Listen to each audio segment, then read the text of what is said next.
Hello, I'm Dr. James Holt with Engineering and Technology Management at Washington State University. We teach a lot of this Lean Six Sigma TOC materials in our graduate program there, and they asked me to come and present a segment on the theory of constraints fundamentals. So many of you have heard about Ellie Goldratt and the book The Goal and so on. Well, there's a lot of things involved in the theory of constraints now. What I'm going to talk about is a very superficial touching on many different types of systems and how the theory of constraints has come to have solutions for those systems. There are many, and each one is a little different, but they tend to overlap each other. And so when you understand one system, then you can understand a little bit better how the next one and the next one. So the more systems you look at, the better it will be.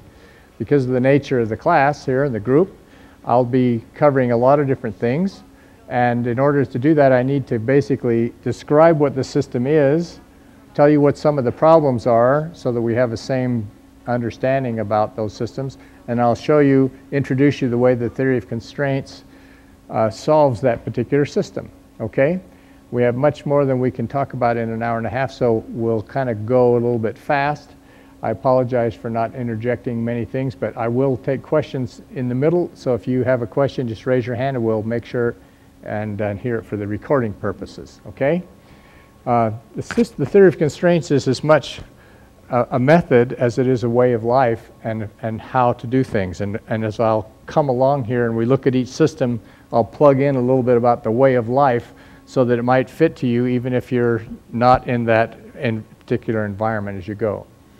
When we look at systems, we simply define them as this two arrows in a box. We take stuff, we put it in the box, we do something to it, and then we come out and it's different. The process, the output is different than whatever went in. The process might be making stereo speakers like our good friends in the back. They take wood and supplies, electronics and parts, and they package that into a fantastic product which comes out the end. If you haven't heard their systems, please try RBH. They're really good.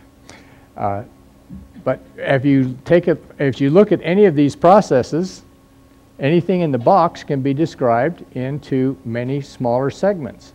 You know, you have to buy the materials, you have to do the work, you have to design this, you put it together, and you have to finish it off and so on. And so there's actually many parts to that.